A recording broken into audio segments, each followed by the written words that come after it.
सीताराम जय सीताराम सीताराम सीताराम सीताराम जय सीताराम सीताराम सीताराम सीताराम जय सीताराम सीताराम सीताराम सीताराम जय सीताराम सीताराम सीताराम सीताराम जय सीताराम सीताराम सीताराम सीताराम जय सीताराम राम पाहि माम सीताराम पाहि माम राम पाहि माम सीताराम पाहि माम राम पाहि माम सीताराम पाहि माम राम पाहि माम सीताराम पाहि माम राम पाहि माम सीताराम पाहि माम राम पाहि माम सीताराम पाहि माम राम पाहि माम सीताराम पाहि माम राम पाहि माम सीताराम पाहि माम राम पाहि माम सीताराम पाहि माम राम पाहि माम सीताराम पाहि माम राम पाहि माम सीताराम पाहि माम राम पाहि माम सीताराम पाहि माम राम पाहि माम सीताराम पाहि माम राम पाहि माम सीताराम पाहि माम राम पाहि माम सीताराम पाहि माम राम पाहि माम सीताराम पाहि माम राम पाहि माम सीताराम पाहि माम राम पाहि माम सीताराम पाहि माम सीताराम पाहि माम सीताराम पाहि माम सीताराम पाहि माम सीताराम पाहि माम श्री सीताराम जी महाराज की जय श्री सद्गुरुदेव भगवान की जय श्री बांके बिहारी लाल की जय श्री अवध बिहारी सरकार की जय श्री सद्गुरुदेव भगवान की जय प्रेमावतार की जय करुणा निधान की जय जय जय श्री सीताराम।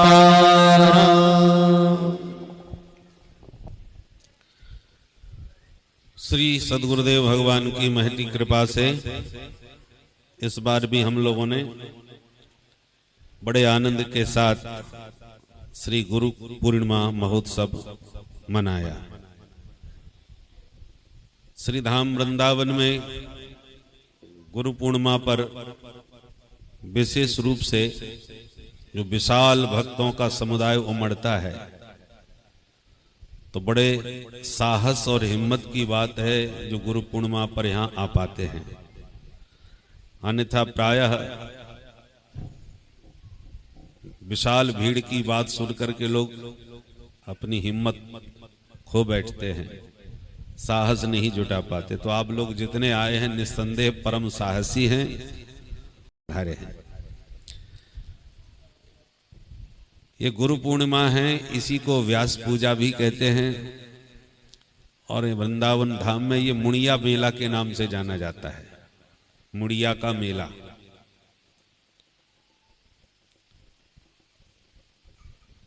प्रत्येक जीवन में 84 लाख योनियों में सर्वोत्तम मानव शरीर है और मानव शरीर का मुख्य उद्देश्य भगवत प्राप्ति है। क्योंकि खाना पीना सोना संतानोत्पत्ति करना ये तो जीव जंतु पशु पक्षी सभी जानते हैं। तो फिर बड़े भाग्य मानुष तनु पावा ऐसा क्यों कहा? मनुष्य शरीर को ही पाने में बड़े भाग्य जुड़े हुए हैं।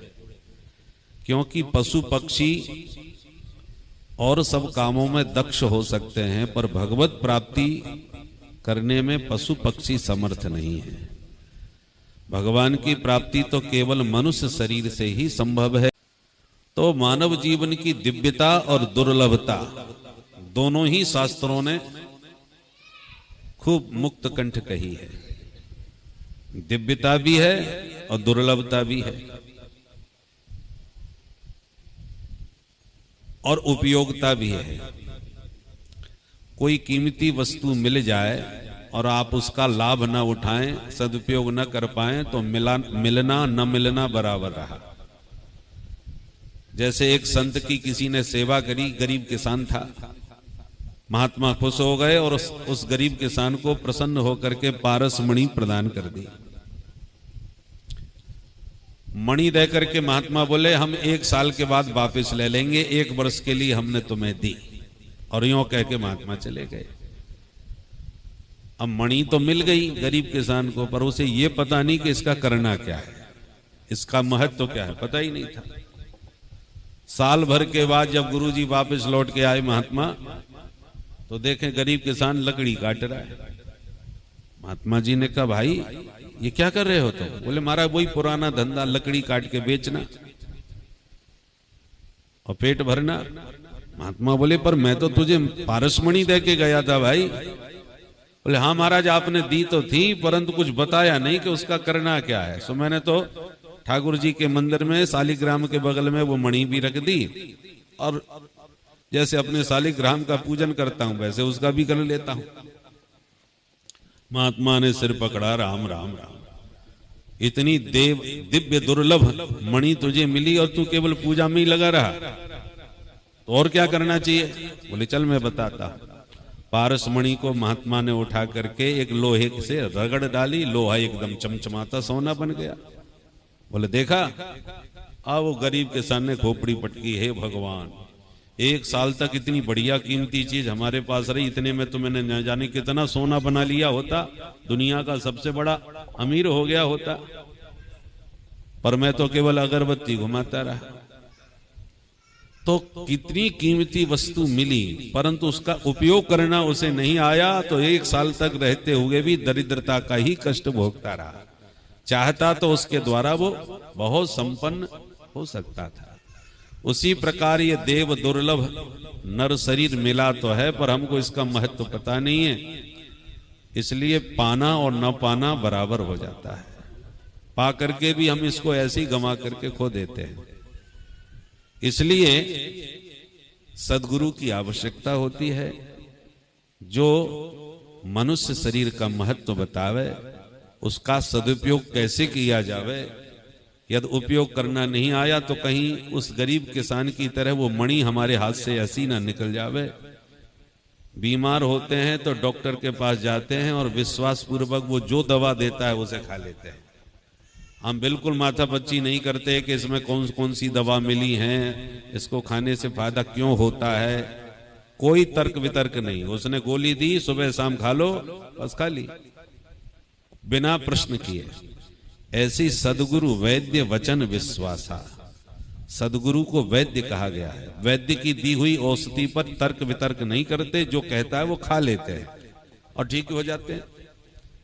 और कोई वैद्य पर विश्वास ना करे कि हम तो विश्वास नहीं करते। आजकल डॉक्टर वैसे ऐसे भी हैं कि अविश्वास लोगों को होता है कि भगवान जाने का क्या खिला दें, क्या कर दें। तो तुम पूरा आयुर्वेद तो पढ़ोगे नहीं, बीमार होगे तो डॉक्टर के पास जाए बिना कोई उपचार भी तो नहीं है। तो या तो पूरा आयुर्वेद पढ़ के खुद ही डॉक्टरी करो, समझ लो दवाइयां, तो डॉक्टर के पास भी जरूरत नहीं पड़ेगी। परंतु कल यदि आप के किसी से झगड़ा हो गया तो वकील के पास जाना पड़ेगा। अब वकील पर विश्वास करना पड़ेगा, कहीं ये सोचने लगे वकील हमारे विपक्ष से न मिल जाए, हमको चूना न लगा दे, तो फिर पढ़ो पूरी वकालत। तो एक एक विषय का एक एक विशेषज्ञ है, आप हर विषय में दक्ष नहीं हो सकते। जो जिस विषय का पंडित है उसी के पास जाइए, उसी का मार्गदर्शन लीजिए और उस विषय में सफलता पाइए। चाहे वो वकालत हो, झगड़ा हो जाए वकील के पास जाओ, बीमार पड़ जाओ डॉक्टर के पास जाओ, पढ़ने लिखने के लिए अध्यापक विद्यालय में जाओ। ऐसे अध्यात्म के विषय में जानना है तो सदगुरु के पास जाओ। तद विज्ञानार्थम गुरुमेवाभिगच्छेत् समित पाणिम श्रोत्रिय ब्रह्मनिष्ठम। श्रुति भगवती कहती है कि यदि उस परम तत्व को जानना चाहो तो तद विज्ञानार्थम गुरुमेवाभिगच्छेत्, गुरुदेव की शरण में जाए। तस्मात् गुरुम प्रपद्येत जिज्ञासु श्रेयम उत्तमम। तो कैसे जाए? बोले समित प्राणी श्रोत्रिय ब्रह्मनिष्ठम। हाथ में लकड़ी लेकर के जाना चाहिए। लकड़ी लेके क्यों जाना चाहिए? क्योंकि ये भावना रखनी चाहिए कि जैसे लकड़ी जिसके हाथ में होती है वो उसकी हो जाती है। वो चाहे किसी के ऊपर उस लकड़ी से प्रहार करे, वो चाहे तो चूल्हे में जला करके भोजन बनाए, वो चाहे तो काट छांट करके बढ़िया कोई कुर्सी मेज टेबल बना ले। वो तो बनाने वाले हाथ के ऊपर है। जिसके हाथ में लकड़ी है वो उस लकड़ी का क्या बना सकता है, क्या उपयोग कर सकता है? दारू ब्रह्म बन जाता है। जो जगन्नाथ भगवान दारू ब्रह्म है ना, लकड़ी के ही ठाकुर जी हैं, काष्ठ के। तो कुछ भी हो सकता है। ऐसे ही गुरु की शरण में काष्ठ लेके जाने का मतलब यही है कि हमने तो अब सौंप दिया इस जीवन का सब भार तुम्हारे हाथों में। अब आप जो चाहो हमें बनाओ, उत्थान पतन अब मेरा है, सरकार तुम्हारे हाथों में। तो चाहे ऊपर ले जाओ चाहे नीचे गिराओ, जाए जहां पहुंचाओ। तो जैसे लकड़ी एक बार जिसकी हो जाती है उसको पूरी तरह समर्पित हो जाती है, चाहे वो पानी में डुबा दे, चाहे किनारे लगा दे, चाहे जला दे। ऐसे ही सदगुरु के माध्यम से भगवान के शरणापन्न हो जाना, भगवान को आत्मसमर्पण कर देना, यही इसी को दीक्षा कहते हैं, इसी को प्रपत्ति कहते हैं, इसी को शरणागति कहते हैं। समर्थ की शरण में जाना चाहिए। असमर्थ की शरण में जाओगे शरणागति व्यर्थ हो जाएगी। हमारे प्रभु राम जी समुद्र की शरण में चले गए कि हमें रास्ता दे दो। समुद्रम शरणं गतः। समुद्र ने सुना ही नहीं। 3 दिन तक राम जी हाथ जोड़ के बैठे रहे। जब राम जी का माथा गर्म हुआ, बोले लाओ तो लक्ष्मण मेरा अग्निबाण। और जो राम जी ने अग्निबाण का अनुसंधान किया, समुद्र खुद ही शरण में आ गया। प्रभु क्षमा करें। तो राम जी का शरण में जाना व्यर्थ हो गया, परंतु राम जी की शरण में विभीषण आ गया तो सफल हो गया। विभीषण की शरणागति सफल सार्थक हुई, क्योंकि वो समर्थ राम जी की शरण में आया था। इसलिए आते ही विभीषण को भगवान ने लंकेश्वर घोषित कर दिया, लंकापति बना दिया।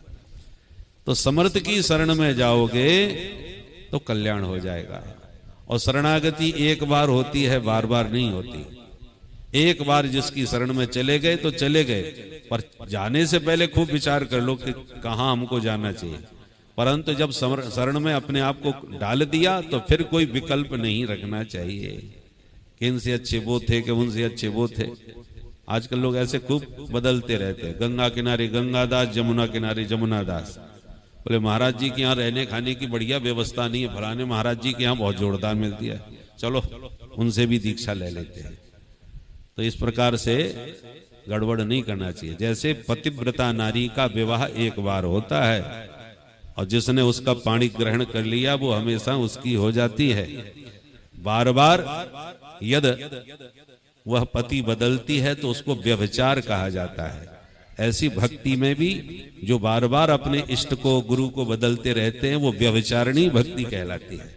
भक्ति अव्यभिचारिणी होना चाहिए। अव्यभिचारिणी माने एक निष्ठ, एक भरोसा, एक व्रत, एक आस विश्वास, एक में शरणागति होना चाहिए। शरणागति में खूब विचार कर लेना चाहिए हम किसके माध्यम से किसकी शरण में जा रहे हैं। और एक बार चले गए तो फिर संकल्प विकल्प लेकिन किंतु परंतु सब छोड़ देना चाहिए। फिर तो हो गए सो हो गए। धरती में पानी है सब जानते हैं, जहां खोदोगे वहीं निकलेगा। परंतु 5 फुट यहां खोदा, बोले लगता है यहां पानी है नहीं, फिर जाकर के 5 फुट वहां खोदा, वहां भी पानी नहीं। ऐसे 5-5, 7-7 फुट, 10-10 फुट खोदते रहे और 50 जगह पर आपने 5-5, 10-10 फुट खोदा, पानी कहीं नहीं मिला। और फिर आपने सिर पकड़ लिया पानी है ही नहीं धरती में। तो ये महामूर्खता है। यदि एक ही जगह उतना खोदते चले जाते तो 5 नहीं तो 10, 10 नहीं तो 50 फुट नीचे तो मिल ही जाता। पानी तो है धरती में, पर एक ही जगह खोदोगे तब मिलेगा। 10 जगह फावड़े मारने से कुछ नहीं हाथ लगेगा। उसी प्रकार एक निष्ठ हो करके, ये नहीं कि 2 माला इस नाम की जपली, 2 माला उसकी जपली, 2 माला उसकी, ऐसे नहीं भटकना चाहिए। एक ही मंत्र जो मिला है, षडाक्षर मंत्र राज है। षडाक्षर मंत्र राज में सबका अधिकार है। सब प्रेम से जपो जो गुरुदेव के द्वारा दिया गया है। कदाचित मंत्र में कोई शंका हो तो गुरुजी से पूछ लो, गुरुजी उपलब्ध ना हो तो गुरु भाई से परामर्श ले लो, परंतु मंत्र के विषय में परामर्श उसी से लेना चाहिए जिसने मंत्र वही ले रखा हो। आपका गुरु भाई हो, काका गुरु हो, दादा गुरु हो, बने गुरु से। जैसे 2 परंपराएं होती हैं, एक नाद परंपरा, एक बिंदु परंपरा। जैसे पिता का पुत्र, पुत्र का पुत्र, पौत्र, प्रपौत्र, ये परंपरा है ना। दादा नाना काका, ये बिंदु परंपरा कहलाती है। पिता पितामह प्रपितामह वृद्ध प्रपितामह, ये सब बिंदु परंपरा के हैं। परंतु एक होता है नाद ब्रह्म, नाद परंपरा। आपने कान में मंत्र फुकाया तो जिस गुरु ने आपको मंत्र दिया वो आपके पिता तुल्य गुरु हो गए। अब गुरुजी के जो गुरुजी हैं वो आपके दादा गुरु हो गए। अब गुरुजी के गुरुजी जो हैं वो परदादा गुरु हो गए। ऐसे अब जो एक ही गुरुजी से मंत्र लिए हैं वो गुरु भाई हो गए, गुरु बहन हो गई। अब आपके गुरु भाई का कोई चेला बन गया तो आप उसके काका गुरु हो गए। इसको नाद परंपरा कहते हैं। तो ये गुरु परंपरा नाद परंपरा है। और मनमुखी गुरु नहीं होना चाहिए। अपने आप ही सिद्ध हो गए और उन्होंने एक नया पंथ, नई परंपरा चालू कर दी, ये मनमुखी कहलाते हैं। हमारे जैसे अभी हम लोगों ने पूजन किया तो हमारे जो गुरुदेव थे उनके ऊपर 40 आचार्यों का नाम लिया गया। सीतानाथ समारंभाम श्री रामानंदार्य मध्यमाम अस्मदाचार्य पर्यंताम वंदे गुरु परंपराम।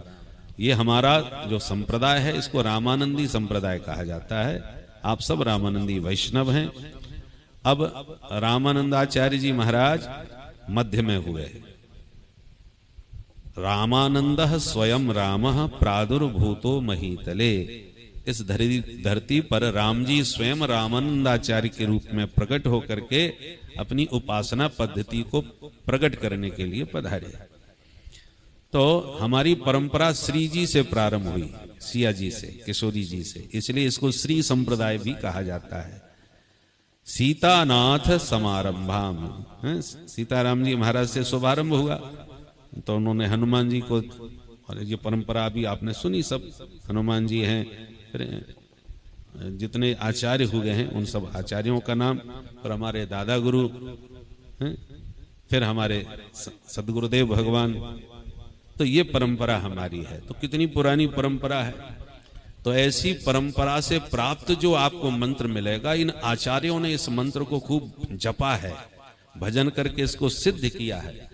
और आचार्यों के द्वारा सिद्ध किया हुआ मंत्र जब परंपरा से आपके कान में डाला जाता है तो तुरंत वो फलीभूत होता है।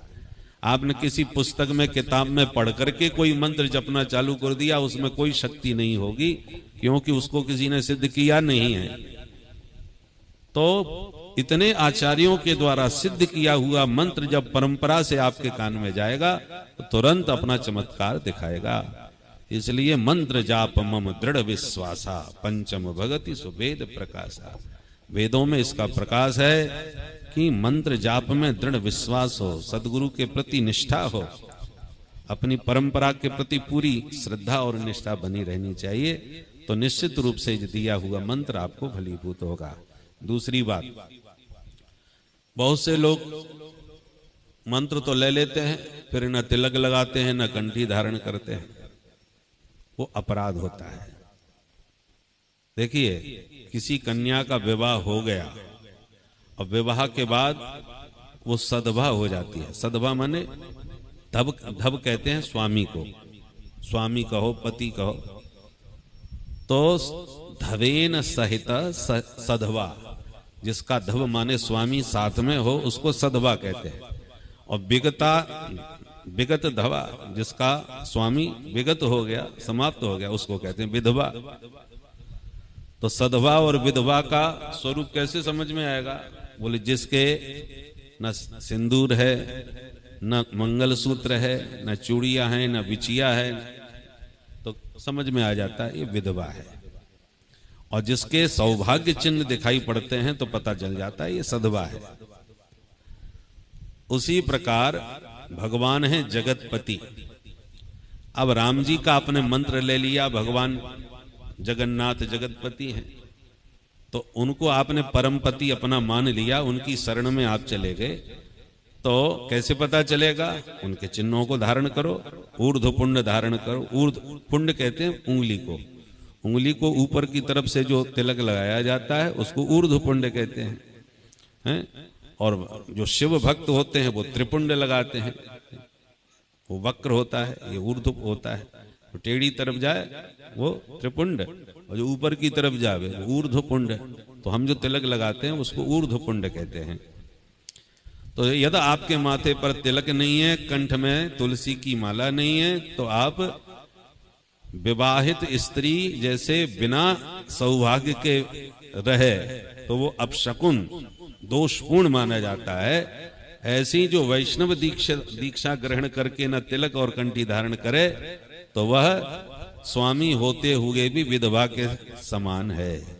इसलिए दृढ़ता पूर्वक, निष्ठा पूर्वक, ये भगवान के चरणारविंद हैं। किशोरी जी का बीच में जो श्री लगाई जाती है वो किशोरी जी का स्वरूप है, और जो भगवान के जो गोपी चंदन का जो स्वरूप लगाया जाता है श्वेत, ये राम जी के चरणारविंद हैं। तो सीताराम जी के चरणारविंद को माथे पर धारण करके और तुलसी को कंठ में धारण करके और मंत्र का नित्य प्रति 6000 जाप करना चाहिए। 6000 मंत्र जाप करने का मतलब होता है 60 माला 108 की। 108 की 60 माला करो, 6000 मंत्र जपो, तब मंत्र का चमत्कार आपके जीवन में प्रकट होगा। नहीं करोगे तो पाप तो नहीं लगेगा, नुकसान भी नहीं होगा, परंतु फायदा भी कुछ नहीं होने वाला। समझ गए? बहुत से लोग कहते हैं महाराज हमारे पास समय नहीं है, फुर्सत नहीं है, हम तो केवल 10 माला जप लेते हैं, 5 जप लेते हैं। तो ठीक है, जप रहे तो बीज तो पड़ा हुआ है, परंतु बीज जो देखो बीज डाल दिया, अब उसमें पानी न पड़े तो अंकुरित कैसे होगा? उस पर ध्यान दिया जाता है। तमाम घास फूस लगे तो उसको हटाना पड़ता है और पानी समय पर देना पड़ता है, अन्यथा उत्तम बीज भी उत्तम भूमि पा करके भी सूख सकता है, व्यर्थ जा सकता है। उसी प्रकार मंत्र आपने लिया है तो बीज तो आपके भीतर पड़ गया मंत्र का, उसमें थोड़ा थोड़ा भी पानी डालते रहोगे, माने 2 4 5 माला भी जपते रहोगे तो हरा भरा तो बना रहेगा। परंतु यदि आप 60 माला प्रतिदिन जपते हैं तो तुरंत वह फलीभूत होता है, शीघ्र उसका चमत्कार आपको अपने जीवन में अनुभव होने लगेगा। इसलिए जो अपना वास्तव में कल्याण चाहते हैं, जैसे आपको बीमारी तो बड़ी है और दवा भी आपको मिली है, अब दवा तो सुबह दोपहर शाम 3 समय खाने को बताई है और आप एक ही समय खा लेते हैं, क्या करें भूल जाते हैं, ध्यान नहीं रहता। तो एक समय दवा खाओगे तो दवा नुकसान तो करेगी नहीं, कुछ ना कुछ तो फायदा करेगी, पर जितनी जल्दी फायदा होना चाहिए था उतना नहीं हो पाया, क्योंकि 3 समय की दवा तुम एक ही समय ले रहे हो। तो जब तक पूरा डोज नहीं मिलेगा तब तक आप पूरी तरह फायदा भी तो नहीं ले पाएंगे, लाभ नहीं होगा। बीमारी धीरे धीरे बहुत समय लगाएगी। अब हम लोग चाहते हैं जल्दी स्वस्थ हो जाएं और दवा के खाने के नाम पर हम भूल जाएं, तो कैसे फायदा होगा? तो यदि आप जीवन में इसी शरीर से रहते हुए जीवन में कुछ लाभ चाहते हो कि हम कोई ठाकुर जी की कृपा का अनुभव करें, तो 60 माला प्रतिदिन जपिए, तो इसी जीवन में इसी शरीर से बहुत कुछ लाभ आप ठाकुर जी की कृपा का अनुभव कर पाएंगे। और नहीं करेंगे, थोड़ा बहुत करेंगे तो समय ज्यादा लगेगा, लाभ तो होगा, नुकसान कुछ नहीं होने वाला। ऐसा न करें कि हम 2 माला जपते हैं तो हमको अब पाप लगता है क्योंकि हम 60 नहीं जप पाते, तो पाप तो नहीं लगेगा, परंतु लाभ भी जितना होना चाहिए उतना नहीं होगा। जीवन में पूर्ण लाभ लाने के लिए षडाक्षर मंत्र है, जो आपको मंत्र मिला है वो 6 अक्षर का है, इसलिए इसको षडाक्षर मंत्र कहते हैं। तो 6 अक्षर हैं तो 60 माला माने 6000। 6 अक्षर का मंत्र है, 6000 मंत्र आप प्रतिदिन जपोगे तब उसका तत्काल आपको लाभ जल्दी से जल्दी मिलेगा। इसलिए इधर उधर की पूजा जो करते हो वो सब छोड़ करके एक निष्ठ हो जाइए। बहुत से लोग पूजा बहुत फैला लेते हैं। भाई पंचदेव होते हैं ना, 5 देवता हैं। ब्रह्मा, जिनको हिरण्यगर्भ भी कहते हैं, ब्रह्मा जी को माने सूर्य की उपासना में भी आता है। तो चाहे सूर्य की उपासना करो, चाहे शंकर की उपासना करो, चाहे भगवान विष्णु की, नारायण की उपासना करो, चाहे शक्ति माने दुर्गा की उपासना करो या गणपति जी की, ये पंचदेव हैं। अब पंचदेवों को सबको जो पूजते हैं वो स्मार्त कहलाते हैं। स्मार्त माने जो सारे देवी देवताओं की पूजा करें, ठीक है। अब आपने वैष्णव माने नारायण मंत्र ले लिया, विष्णु मंत्र ले लिया, अब चाहे कृष्ण मंत्र ले लो, चाहे राम मंत्र ले लो, चाहे लक्ष्मी नारायण का मंत्र लो, ये सब वैष्णव ही कहलाते हैं। तो जब आप वैष्णव बन गए हैं, जो मंत्र आपको मिल गया है, इष्ट आपको प्राप्त हो गया है, तो अब इधर उधर भटकने की जरूरत नहीं है। अब एक निष्ठ होकर के उसी का भजन जाप करो तो आपको निश्चित रूप से परम फल प्राप्त होगा। तो इस प्रकार से जो गुरु पूर्णिमा पे कदाचित भीड़ के कारण नहीं आ पाते, वो जहां उपलब्ध हो, हम तो पूरे देश में इधर उधर घूमते ही रहते हैं कथाओं के माध्यम से, तो वहां जाकर के आप मिल सकते हैं। बल्कि वर्ष में एक बार इसलिए गुरु जी से मिलना जरूरी है ताकि आपकी खेती यदि सूख गई हो तो दोबारा हरी भरी हो जाए। बोलो जय सिया राम।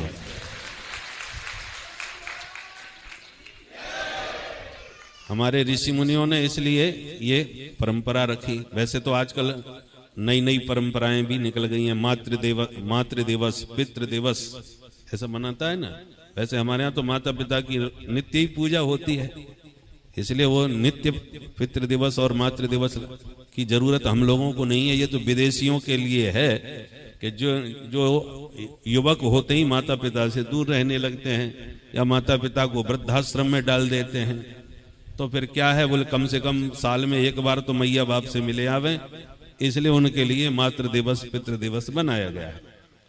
परंतु ये गुरु पूर्णिमा के लिए गुरु दिवस इसलिए मनाया गया है, हमारे ऋषियों ने बनाया। ये कोई नई परंपरा नहीं है, ये तो पुरानी परंपरा है। वो इसलिए है कि माता पिता तो हमारे साथ ही रहते हैं पर गुरु जी हमारे साथ निरंतर नहीं रहते। इसलिए गुरु पूर्णिमा पे हम गुरु जी के पास जाकर के साल में एक बार तो कम से कम उनके दर्शन करें, उनका मार्गदर्शन करें, और साल भर में जो भी हमारे मन में कोई जिज्ञासा रही हो, समझ में बात ना आती हो, तो आकर के पूछें। और जिज्ञासा रखनी चाहिए, क्योंकि अध्यात्म के विषय में जो भी हमारी शंकाएं हैं उनको निर्मूल करते हुए अध्यात्म पथ पर चलाना ये सदगुरु का कार्य है। इसलिए शाब्दे परेच निष्णातम, गुरु कैसा होना चाहिए? जो शब्द ब्रह्म माने शास्त्रों में भी पारंगत हो, और परेच निष्णातम माने उस पर केवल शास्त्र पढ़े ना हो, अनुभव गम्य भी हो। शास्त्रों को पढ़ा हो और शास्त्र के अनुसार जीता हो, और उस परम पिता का के पथ पर पाने का जो स्वयं प्रयत्नशील हो, जिसने पा लिया हो, वही सदगुरु कहलाता है। इसलिए गुरु परंपरा के अनुसार आप लोग यहाँ पर आज गुरु पूर्णिमा पर आए, हमको बड़ा हर्ष हुआ। और अब हमको लगता है कि हमारा अध्यात्म पीठ भी बनाना सार्थक हुआ। पहले हम लोग अपने घर में ही मना लेते थे, संख्या बढ़ी तो हमने कहा भाई घर में काम नहीं चलेगा, तो हमने भक्ति मंदिर का सत्संग भवन बुक करना चालू किया। फिर कभी कभी उनके यहाँ कार्यक्रम गुरु पूर्णिमा पे होता था, तो फिर हमारा कार्यक्रम अब कहाँ, क्योंकि गुरु पूर्णिमा पे सभी आश्रम फुल हो जाते थे। तब इसका निर्माण की भूमिका बनी। तो अब तो 4 साल हो गए कम से कम, तो अब तो यही मन रहा है। तो हमको लगता है कि ये हमारा सबका ये सहयोग तो सभी का मिला, आप सबका सहयोग सार्थक होगा, जो अपने घर में बैठ के आनंद से मना रहे हैं। इसी प्रकार आते रहें। 1-2 बातों का थोड़ा ध्यान रखें।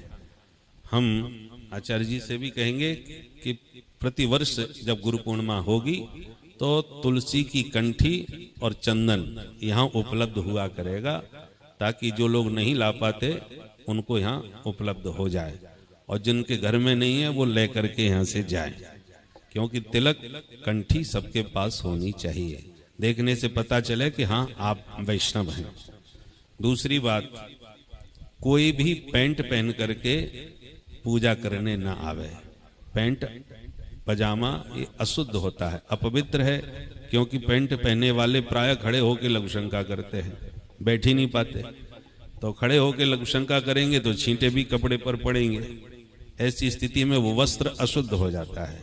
इसलिए हम जब भी पूजा करने आवे धोती और उत्तरीय पहन करके ही आवे। खाली माथा कोई भी नजर नहीं आना चाहिए, सबके माथे पर ऊर्ध्वपुंड दिखाई पड़ना चाहिए। और जो खाली माथा है इसका मतलब अभी वो दीक्षित नहीं हुआ, दीक्षा लेने आया है, ये बिना पूछे ही आपके मस्तिष्क से पता चल जाए, है ना। तो तिलक, कंठी और धोती पहन के ही गुरु के सन्मुख आना चाहिए। या गुरु के सन्मुख की बात नहीं है, जो भी सत्कर्म करो, पूजा पाठ करो, घर में मंत्र जपो तो भी धोती पहन के जपो, पैंट शर्ट में नहीं। जो भी ठाकुर जी की सेवा पूजा करो तो भी धोती पहन के करो, मंदिर में कभी भी पैंट शर्ट पहन के नहीं जाना चाहिए, है? तो ये सब बातों का थोड़ा ध्यान रखना चाहिए, क्योंकि यदि आप पैंट शर्ट पहन करके और ठाकुर जी की आरती कर रहे हैं या कोई पूजा पाठ कर रहे हैं तो सबसे पहले लोग पूछेंगे कि भैया तुम कौन से गुरु के चेला हो।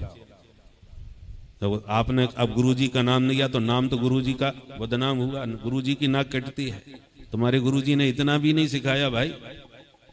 तो यदि शिष्य उत्कर्ष प्राप्त करे, शिष्य यदि विद्वान बने और वैष्णवता से संपन्न हो तो कोई देखने वाला कहे कि वाह क्या बढ़िया दिव्य विद्वान है या कितना भजन करता है।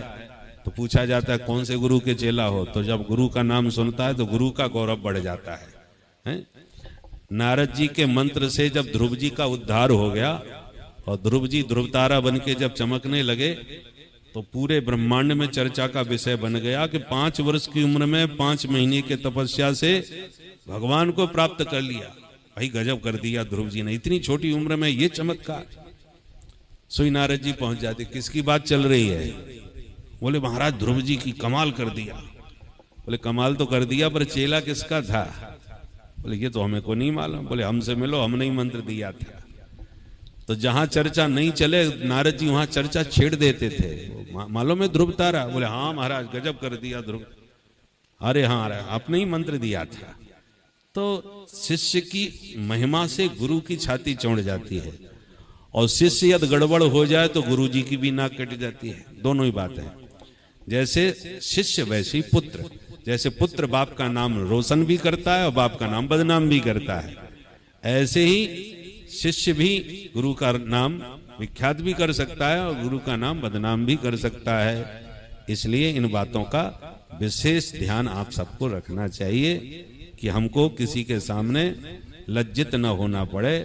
आपने मंत्र ले लिया और हमारा नाम आपके साथ जुड़ गया तो आप उस नाम की, ठाकुर जी की, वही नाम हमारा ही नहीं है, ठाकुर जी का नाम दिया है हमने, तो ठाकुर जी का भी नाम आपके साथ जोड़ा है, गुरु का नाम जोड़ा है। तो इस नाम में आपके द्वारा कोई दाग न लगे, इस बात का आपको ध्यान रखना चाहिए। तिलक कंठी धारण करके मंत्र का 6000 नित्य जाप करना, बस इतना काम। एकादशी का व्रत करो, इससे ज्यादा कुछ है ही नहीं। और इतना ही यदि हम नहीं कर पा रहे तो फिर हमको जीवन का लाभ कैसे प्राप्त होगा? मनुष्य शरीर की इतनी महिमा हम लोग सुनते हैं, गाते हैं, शास्त्रों में पढ़ते हैं, और उसी का लाभ लेने के लिए हमारे पास इतना सा समय यदि नहीं है तो इससे बड़ा दुर्भाग्य हमारा कुछ नहीं हो सकता। जो न तरे भव सागर नर समाज अस पाए, सोकृत निंदित मंदमती आत्मा हन गति जाए। वो प्राणी आत्मघाती होता है जो सारे साधन सुलभ होकर के भी उसका लाभ न उठा पाए, उसने अपने आप की हत्या कर दी। इसलिए इन सब बातों का महत्व समझ करके और उसका आप पालन करें, जीवन में उतारें। भगवान आपका मंगल करें। हमारी हृदय से सबके प्रति शुभकामनाएं हैं, हृदय से सबको आशीर्वाद है। आपका जीवन मंगलमय हो।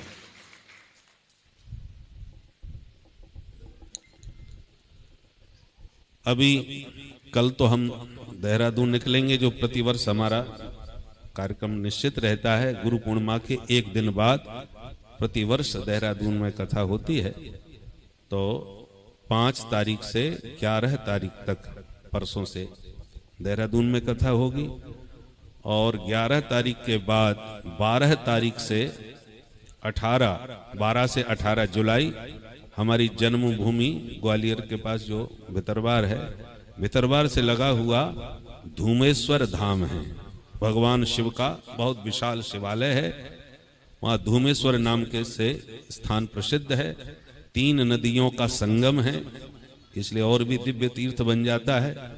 उस धूमेश्वर महादेव पर हमारी कथा 12 से 18 जुलाई होगी, जो वैदिक चैनल पर तो सीधा लाइव टेलीकास्ट है, और आस्था भजन नाम चैनल जो है, आस्था भजन, उस पर 13 तारीख से माने दूसरे दिन से 12 को प्रारंभ होगी, तो विशेष प्रसारण के रूप में 13 तारीख से 19 तारीख तक। तो वैदिक चैनल पर तो जो डायरेक्ट होगी वो दोपहर में 1 बजे से 4 बजे तक होगी, और आस्था भजन पर जो होगी वो 13 से 19 जुलाई तक प्रातः 10 बजे से 1 बजे तक कथा होगी। तो आप लोग घर बैठे वैदिक चैनल पर अथवा आस्था भजन पर घर बैठे कथा सुन सकेंगे, प्रातः 10 बजे से और 1 बजे तक। वार्षिक उत्सव जो इस आश्रम का मनता है वो 11 से 17 मार्च 2024 में है, तो उस तारीख को भी आप नोट करके रखें। 11 से 17 मार्च 2024 में यहाँ वार्षिक महोत्सव मनेगा। तो उस वार्षिक उत्सव में भी आप लोग सम्मिलित होने के लिए हम 2 ही उत्सव इस समय विशेष रूप से मना रहे हैं, एक तो गुरु पूर्णिमा महोत्सव, एक वार्षिक महोत्सव। तो जैसे जैसे स्थिति बनेगी वैसे वैसे और भी उत्सव बढ़ेंगे। अभी तो ये 2 उत्सव निश्चित हैं, गुरु पूर्णिमा और वार्षिक महोत्सव जो होली के अवसर पर होता है। तो आप लोग इन उत्सवों में आते रहें, और हमारे बाल गोपाल विद्यार्थी भी सब आ गए हैं, और कल से इनका भी स्वाध्याय प्रारंभ हो जाए। अभी छुट्टी मना के आए हैं गुरु पूर्णिमा पर, तो विद्यार्थी लोग भी यहाँ से पढ़ेंगे।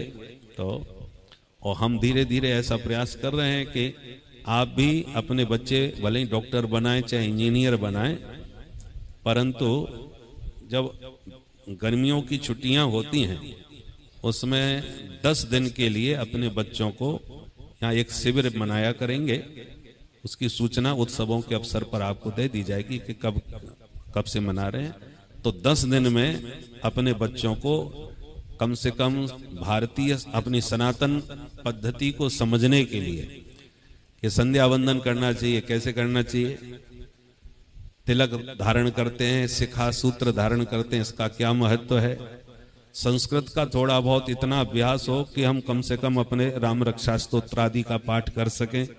तो 10 दिन में उन्हें थोड़ा संस्कृत बोलने का अभ्यास, उच्चारण करने का अभ्यास, और शिखा सूत्र का महत्व, संध्या वंदन आदि का महत्व उन्हें समझाया जाए, ताकि वो चाहे इंजीनियर बने, चाहे डॉक्टर बने, चाहे नेता अभिनेता जो भी चाहे बने, परंतु वैष्णव बने रहें, सनातन धर्म का अंग बने रहें, अपने आप को हिंदू के मानते रहें।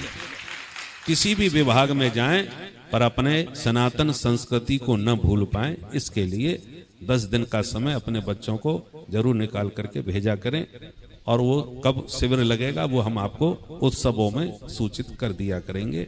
सिर्फ 10 दिन में वो इतना तो समझ ही जाएंगे कि सनातन धर्म का स्वरूप क्या है, अपना मूल महत्व समझ जाएं। नहीं तो आजकल की वो पिक्चर में बनी है ना कि तुम्हारे राम जी रो रहे हैं, वो अपनी पत्नी की रक्षा नहीं कर पाए तो हमारी रक्षा कैसे कर पाएंगे। भोले बाबा का भी इस प्रकार से लोग कटाक्ष करते हैं। अब बताइए, वो लोग अपने धर्म को तो मानते ही हैं, हमारे धर्म को भी जान करके उस पर कटाक्ष करते हैं, और हम लोग अपने धर्म को ठीक से नहीं समझ पाते तो उनकी बातों में बहक जाते हैं। इसलिए अपनी संतान को, अपने बच्चों को सनातन धर्म के स्वरूप को कम से कम जानते रहें, ताकि वो सामान्यतः तो अपने धर्म के विषय में जानकर के दूसरों को जवाब दे सकें। इसलिए 10 दिन के शिविर की योजना अभी हमने भूमिका बनाई है, प्रैक्टिकल नहीं हो पाई है, पर इसका हम प्रयास करेंगे। और साथ ही साथ जो मंत्र जपते हैं, राम मंत्र, इसके भी अनुष्ठान की भूमिका चल रही है कि कोई नहीं जप पाता तो कम से कम 10 दिन का ऐसा अनुष्ठान रखा जाए जिसमें हम लोग पूरा पुरस्चरण करें, माने 60 माला तो प्रतिदिन जपते ही हैं, तो 6 लाख मंत्र 10 दिन में जप लिया जाए, ताकि एक अनुष्ठान पूरा हमारा मंत्र का हो जाए। उसके लिए आपको 10 घंटे बैठ करके मंत्र जपना पड़ेगा। उसके अनुष्ठान की भी हिम्मत जिसमें हो वो, उसकी भी हम सूचना देंगे कि कब से रख रहे हैं, जब निश्चित हो जाएगा, ताकि जो 10 दिन का एक पुरस्चरण पूरा, माने एक पूरा अनुष्ठान कर लेंगे मंत्र का, तो कदाचित वो मंत्र नित्य ज्यादा नहीं जप पाते हों, तो वो उसका पूरा सामर्थ्य 10 दिन में उनमें आ जाए। इसलिए ये सब योजनाएं यहाँ पर गतिविधि धीरे धीरे प्रारंभ कर रहे हैं। चूंकि अभी बीच में कोरोना काल आ गया था, इसलिए 2-3 साल हमारे व्यर्थ चले गए। अभी आश्रम बनाने का उद्देश्य यही है कि ये सब गतिविधि इसमें चलती रहें, तभी ये भवन का उपयोग सार्थक हो पाएगा और उसमें आप लोगों की सहमति और उपस्थिति होती रहेगी, तभी ये सब कार्यों में दिव्यता आएगी। हमारे छोटा सा मंदिर तो जो बनाई है यहाँ पर, इसमें प्राण प्रतिष्ठा का भी स्वरूप बन रहा है और श्री विग्रह सीताराम जी के तैयार हो चुके हैं। हमें सूचना मिल गई है, जयपुर से बन के आ रहे हैं, तो जब उसकी प्रतिष्ठा होगी उसकी भी हम सूचना आपको देंगे। उसमें भी आप लोग सम्मिलित होकर के फिर ठाकुर जी का जब श्री विग्रह स्थापित हो जाएगा तो पूजा अर्चना और उसके उन्हीं के सानिध्य में फिर हम लोग अनुष्ठान प्रारंभ करेंगे। तो ये सब गतिविधि हमने संकेत में आपको बता दी है, जो भविष्य में हम लोग प्रारंभ करने वाले हैं। तो आप लोग इसी प्रकार आते रहें, उत्सव मनाते रहें और अपने मानव जीवन को भी सार्थक बनाते रहें। श्री सद्गुरुदेव भगवान की, श्री सीताराम जी महाराज की जय। जय श्री सीताराम। अब आइए हम लोग सब मिल करके गुरु परंपरा की आरती करें। आचार्यों का आरती करने के बाद और फिर आप लोग जितने भी आए हैं सब प्रसाद पाएंगे यहीं बैठ करके। हाँ, जो भी गुरु भाई गुरु पूजन ना कर पाए वो अभी आकर के आगे गुरु पूजन 5 मिनट में ही गुरु पूजन कर